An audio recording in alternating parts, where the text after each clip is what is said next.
नमस्कार किसान भाइयों एंड साथियों। आज आपको हम लैंड फोर्स के स्ट्रा रिपर के बारे में जानकारी देंगे। जो 63 इंच स्ट्रा रिपर है बना हुआ, ये 8.5 फुट गटर में आता है और पूरा हैवी ड्यूटी का गेयर बक्सा लगा हुआ है। ज़्यादातर जो भी पार्ट है कंपनी के अंदर में मैन्युफैक्चरिंग होती है जितने भी हैं, और बहुत ही अच्छी क्वालिटी का लोहा लगाया हुआ है, हैवी ड्यूटी में बना हुआ है। और लगभग ये 63 इंची 2100-2200 केजी के करीबन इसका वेट आता है। और इसके अंदर में बीकेटी के टायर दिए होते हैं, जो ट्रैक्टरों वाले टायर होते हैं, ना कि नॉर्मल है। और इसमें 1/1 का गियर का रेशो दिया गया है। भी जो पीटीओ से आरपीएम देंगे हम, वही सेम आरपीएम आपको साइड वाली पुली पे आएंगे, ताकि किसान भाइयों को पता लग सके भी हाँ इसमें गियर कौन सा लगा हुआ है, क्या है। तो उसमें कल को ट्रैक्टर के अकॉर्डिंग आपको पुली चेंज करनी पड़े तो आप पुली चेंज आसानी से कर सकते हो, ताकि गियर के बारे में नॉलेज हो। और किसान भाइयों, इसमें आपको जानकारी दे देता हूँ पूरे प्रॉपर तरीके से। लास्ट ईयर में हमने इसका डेमो करके देखा था कंपनी में, तो लगभग 18 से लेके और 22 मिनट तक, 22 मिनट तक गया था। भी कोई खेत में 18 मिनट में, जिसमें लांगा अच्छा हो तो 18 मिनट में आया था, इसमें लांगा कम है तो 22 मिनट में आया था। इसमें किसान, जहाँ पे डेमो दिया गया था वो किसान भी बहुत संतुष्ट थे और बताया गया भी बहुत अच्छे से चलता है। और पूरा सेफ्टी का ध्यान रखते हुए बेल्टों के ऊपर में कवर दिए गए हुए हैं, लोहे के बने हुए मजबूत कवर है, ना कि औरों कंपनियों की तरह की जो प्लास्टिक का कवर लगा देता है वो भी टूट जाते हैं। और जितने भी बेल्टों पे आइडियल आते हैं वो कंपनी फ्री ऑफ कॉस्ट देते हैं। बहुत सी कंपनियां ये आइडियल नहीं देते हैं, ठीक है। हर जगह जहां भी बेल्ट लगी हुई है वहां पे आइडियल आपको साथ में देते हैं। इसमें जो बेरिंग निकालने का सिस्टम होता है वो पुल्लर सिस्टम दिया हुआ है साथ में, ताकि किसान भाइयों कल को कोई दिक्कत भी आ जाए, बेरिंग बोरिंग टूट जाए, तो पुल्लर लगा हुआ है ताकि आसानी से बेरिंग निकाल सके। और इसके अंदर में जो आपको थ्रेशर के, जो आपको भी तूड़ी का जो भूसा बनाता है, तो उसको आपको कम ज्यादा भी, जैसे कई बार ब्रेक करना या मोटा करना, तो उसके लिए यहाँ से पॉइंट दिए गए हैं। ये जैसे जैसे आप ब्लेडों के पास में करोगे तो भूसा मोटा होता जाएगा, और जैसे जैसे ब्लेडों से आप झरना पीछे करोगे तो वो बारीक होता रहेगा। एरिया के अकॉर्डिंग झरने हैं वो अलग अलग चलते हैं, अलग अलग रोड के साइज के हिसाब से चलते हैं। एक ऊपर में यहाँ से दिया गया है और यहाँ से दिया गया है 2 पॉइंट। और हर जगह जहां जहां ग्रीस पॉइंट दिए हुए हैं, जैसे कि यहाँ पे ये ग्रीस पॉइंट दिया हुआ है, तो यहाँ पे स्टिकर लगा हुआ है आपको, ताकि पता चल सके भी यहाँ पे ग्रीस पॉइंट है। और दिखा देता हूँ, देखो यहाँ पे भी, ये देखो ग्रीस पॉइंट लगा हुआ है इसका, ठीक है। तो ये यहाँ पे ग्रीस का दिया हुआ है, ये देखो यहाँ पे बेरिंग का, यहाँ पे भी ग्रीस का दिया हुआ है, तो सब जगह दिया गया। और जो इसमें टूल किट आती है, तो उसके बारे में भी हाँ कल को कोई हेरा फेरी ना हो सके किसान भाइयों के साथ में, तो वो कंपनी साथ में स्टिकर मेंशन करके देती है भी फ्री टूल किट। इसके टूल किट में जो जो सामान आता है, ठीक है, वो साथ में मेंशन किया होता है भी हाँ ये फ्री टूल किट है, ताकि आपको कोई डीलर है आपसे पैसे ना मांग सके। और किसी भी हेल्पलाइन के लिए, किसी भी अधिक जानकारी के लिए आपको कांटेक्ट करना पड़े, तो यहाँ पे कस्टमर केयर का नंबर दिया गया है। पूरा प्रॉपर से एन अच्छे से देख लो, ठीक है। कल को कोई भी आपको जानकारी लेनी हो, रेट के बारे में, सर्विस के रिलेटेड कोई और भी क्वेश्चन हो आपको, आपके एरिया के में भी, हाँ कौन से डीलर के पास में कहाँ पे अवेलेबल हो पाएगा स्टार पर, तो यहाँ पे इस नंबर पे आप कॉल करो। आपके एरिया में जो डीलर होगा, जो हमारा सर्विस मैनेजर या फिर सेल्स का मैनेजर होगा, आपको उससे कांटेक्ट करवा दिया जाएगा, ताकि आपको पूरा एन अच्छे से जानकारी मिल सके।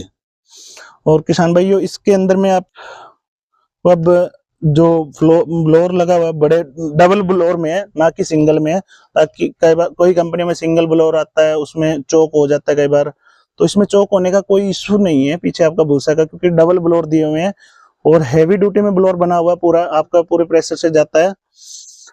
और इसमें आपको जो झरने का उस साइड में बताया था, और इस साइड में भी ऐसा ही है, दोनों साइड से आपको सेम ही रखना है, ताकि आपका भूसा सही से पूरा प्रॉपर से दोनों साइड से अच्छे बने। नहीं तो आपने एक साइड से तो दूर कर दिया, एक साइड से पास रह गया, तो क्या है कि एक साइड से तो थोड़ा, एक साइड से इधर से मोटा जा रहा है, वो डुखली सी मारता रखता है। और इसमें जो स्टोन ट्रे लगी हुई है, उसमें आपको सेंसर का दिया गया है भी, जैसे ये खुलता है नीचे पड़ता है, तो इसमें जो सायरन लगा हुआ है अपने, ये यहाँ पे लगा हुआ है, देखो हॉर्न, तो ये बजने लग जाता है। ठीक है, ये तभी बजेगा तब आप इसका कनेक्शन पूरे अच्छे से आपको बैटरी में किए होंगे आपके ट्रैक्टर के साथ में, और आपको पता चलता रहता है कि जब भी कोई भी अंदर में जैसे भी भाठा या रूढ़ कुछ भी गया, पत्थर वगैरह, तो ये स्टोन ट्रे ऑटोमेटिक खुल जाती है और आपको पता चल जाता है। इसमें 63 इंची में हाँ, अपने स्मार्ट में 8.5 फुट कटर, इसमें जो आपका कटर बार आता है वो 8.5 फुट का कटर बार आता है। ठीक है, और जो 57 इंची में आता है तो उसमें क्या है, उसमें 7.5 का आता है। और कंपनियों में क्या आता है कि जो 57 इंची, जो 56 इंची होती है उनमें 7 फुट का आता है, और जो 63 है उनमें 8 फुट का आता है। इसमें आधा फुट का फर्क है हमेशा। आपने लैंड फोर्स का सुपर सीडर भी चलते हुए देखा है और रिपर भी देखा है। जैसे सुपर सीडर आपको देखा ही होगा भी, सबसे अच्छा मार्केट के अंदर में चल रहा है लैंड फोर्स का सुपर सीडर, हैवी ड्यूटी में बना होता है। तो वो देखो कितने अच्छे से आपने यूज किया होगा किसान भाइयों, कितने अच्छे से चल रहा है। और कोई भी कंप्लेंट आती है तो वो कंपनी पूरा सुन आउट करती है।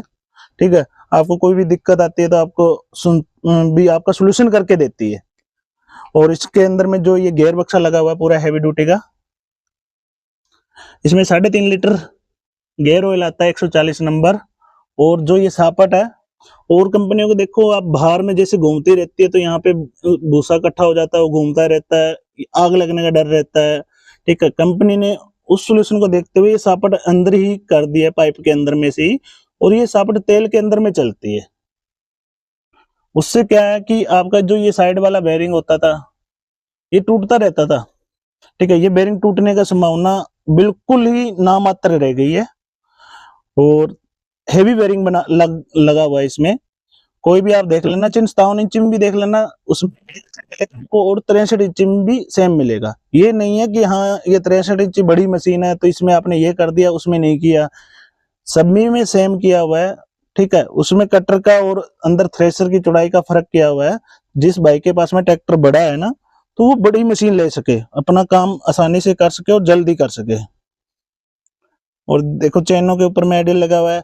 जो ये देखो सबसे मेन चीज क्या होता है, चेन चल रही है, सारा दिन काम कर रहा है किसान, तो ये नट लूज हो जाते हैं बाकायदा पे, कई बार किसान ध्यान नहीं दे पाता। तो ये इसके साथ में सपोर्ट लगाई हुई है बेरिंग को, ताकि आगे ना आ सके और ना तो चेन खराब हो सके और ना गिरारी खराब हो सके। किसान भाई आपके एन पूरे अच्छे से ध्यान में रखा हुआ है। और जब भी कंपनी से आता है तो कन्वेंस का, या तो यहाँ पे आपको लिखा होता है भी 15 की पुल्ली पड़ी और 61 का झरना पड़ा हुआ है, या फिर यहाँ पे लिख देते हैं। लेकिन यहाँ पे क्यों नहीं लिखते एक बार, ताकि वो दूर तक जाते हैं जहाँ ट्रांसपोर्ट से जाते हैं तो बारिश में या फिर और में स्टिकर के ऊपर में पड़ जाते हैं, तो क्या कि साफ नहीं दिखता बाद में। इसलिए वहां पे बॉडी के ऊपर में लिखा होता है मार्कर से, ताकि आपको पता चल सके भी इसके अंदर में क्या चीज, कौन सा झरना पड़ के आया है कंपनी की तरफ से। और जो आपका दाने वाली टंकी का है उसका यहाँ पे हैंडल दिया हुआ है ना, पहले यहाँ पे नीचे आता था, अब यहाँ पे हैंडल दिया हुआ है और सामने लॉक लगा हुआ है। कल को कोई खुल भी जाता है तो किसान ट्रैक्टर पे जो ड्राइवर चला रहा है तो उसको पता लग सकता है भी हाँ अपने दाने वाली टंकी का हैंडल खुला हुआ है, तो ताकि अपने दाने हैं जो गेहूं है वेस्ट ना हो सके, वो आगे दोबारा हैंडल से बंद कर लेता है। और किसान भाई जो इसमें टायर है बीकेटी वाले, आपको पहले भी बता चुका हूँ, बीकेटी कंपनी के टायर यूज होते हैं लैंड फोर्स के स्टार रिपर के अंदर में। और बाकी तो आपको पता ही है रिपर के बारे में पूरा जानकारी भी होगी शायद, जो नहीं होगी तो आपको यहाँ पे आप कस्टमर केयर का जो टोल फ्री नंबर है इसके ऊपर में आप कॉल करके कांटेक्ट कर सकते हैं। और रात में काम करने के लिए लाइट का विशेष प्रबंध किया गया है। जो बाहर लाइट आती थी यहाँ पे, क्या होता है क्या किसान कई बार ड्राइवर बाहर कहीं जा रहा है तो यहाँ के ऊपर में लगी होती थी लाइट, या तो कोई खोल लेता था या किसी कोई तोड़ के चला जाता था। उसको पूरी सेफ्टी से ध्यान में रखते हुए कंपनी ने लाइट को अंदर में ही कर दिया, ताकि आपकी लाइट सेफ रहे हमेशा। दोनों साइडों में किया हुआ है, इस साइड में भी लाइट की हुई है और इधर में भी की हुई है। और पूरा प्रॉपर से जानना रहता है, पीछे आपकी जो भी ट्राली जोड़नी है, रात को काम करना है तो उसमें भी जानना रहता है। और रात को आप बाय रोड पे जाते हो तो इसमें पता लगता रहता है भी आगे कोई चीज जा रही है, ताकि एक्सीडेंट होने के चांस ना रहे। शान भाई आपको इसका स्टार रिपर के बारे में विशेष ध्यान रखने के लिए बातें दी होती है हमेशा भी हमेशा डेली ग्रीस करें क्या करें, लेकिन ग्रीस मैं बता देता हूँ, आप बेरिंगों में ग्रीस तब करें। आप कई बार किसान भाई क्या होता है भी सुबह सुबह घर पे ही ग्रीस कर लेते हैं, ठीक है, वैसे सुबह सुबह ग्रीस कभी ना करें, मशीन रात को लेके खाड़ते हैं तो बेरिंग गर्म हुए होते हैं सारा दिन चल के, और सुबह तक वो ठंडे हो जाते हैं। उसमें क्या है कि ग्रीस है जो अंदर में जम जाता है अपना सुबह तक, ठीक है, ठंडा होने के बाद। या तो आप शाम को आए तभी करके छोड़ दो, नहीं तो ऐसे करो सुबह आप 2 ट्राली बनाओ, 2 ट्राली बनाने के बाद में ना आप ग्रीस करोगे बेरिंग के अंदर में, तो वो ग्रीस है आपको पूरा प्रॉपर तरीके से घूमेगा, एक ही जगह से बाहर नहीं आएगा। उसमें क्या है कि आपकी जो बेरिंग की सील है ना वो खराब नहीं होगी और बेरिंग की लाइफ और ज्यादा बनी रहेगी। ये आप विशेष करके किसान भाइयों ध्यान रखना कि जब भी बेरिंगों में ग्रीस करना हो तो उसको एक बार अच्छे से निप्पल को साफ करके आगे से, उसके बाद में 1 या 2 ट्राली भरने के बाद में तब आप ग्रीस करो, ताकि थोड़ा बेरिंग चल गया, वो अंदर वाला पहले वाला ग्रीस है गंदा हुआ वो आपका पूरा उसके अंदर में घूम चुका है, तो जैसे ही आप नया ग्रीस डालोगे वो बाहर निकलेगा तो पूरा घूम के निकलेगा एक जगह से, ना कि वो थोड़ा सा निकल गया, ना तो ग्रीस घूमा पूरा, थोड़ा सा हुआ आपका ग्रीस, ना तो अच्छे से बेरिंग में हुआ, कल को बेरिंग टूट जाता। तो यही सबसे बड़ा कारण रहता है कि बेरिंग टूटने का, आप जब ग्रीस करते हो तो पूरा प्रॉपर तरीके से अंदर में नहीं घूम पाता है। और किसान भाई आपको वीडियो कैसी लगी आप एक बार जरूर बताना, जितना हो सके किसान भाइयों वीडियो को आप शेयर करना, लाइक करना और चैनल को सब्सक्राइब करना, ताकि मैं आपके लिए एक अच्छी से अच्छी न्यू वीडियो लेके आ सकूं।